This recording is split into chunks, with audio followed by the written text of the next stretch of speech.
पेश है एक विचार वाली कविता। इस कविता का इन्ना इ'यां आनंद नहीं आना सुनने का, पर इसी जो ध्रोइयै तुस इहदे पर विचार करगे हो तो ये जरूर तुसेंगी ये अर्थ जेह्ड़े गहरे न वो जरूर मिलने न। ते कविता का नाम है घर ते कोठियाँ। घर ते कोठियाँ कविता है। पुराने जमाने च रौने गी होंदे हे घर, पुराने जमाने च रौने गी होंदे हे घर, अजकल कोठियाँ न।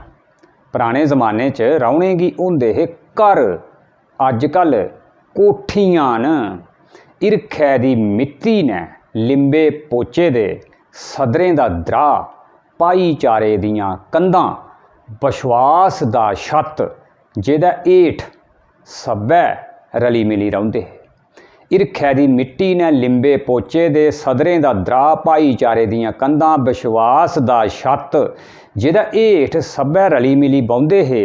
ते घरै दा होंदा हा इक मुखिया जेह्दा हुक्म हा सभनें ताईं पत्थरै दी लीकर, जेह्दा हुक्म हा सभनें ताईं पत्थरै दी लीकर।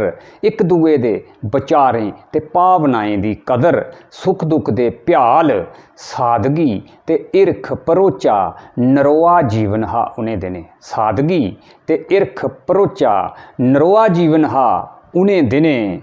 पर अजकल घर घर नहीं कोठियें च बदलोई गेदे न। पर अजकल घर घर नहीं रेह्दे, कोठियें च बदलोई गेदे न।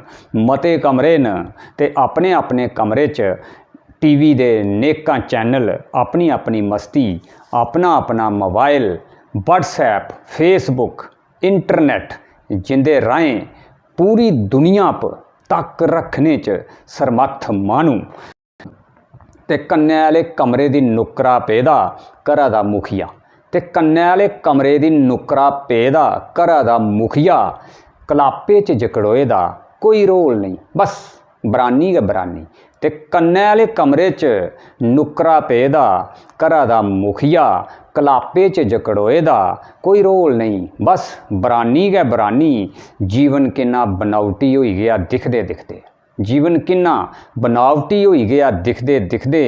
उच्ची चार द्वारी, सत्त रंगे गेट, एह् कोठियाँ घर घर नहीं जेल खाने बझोंदे न कदें कदें। ते मनुख इंदे च रौह्ने आह्ला इक कैदी।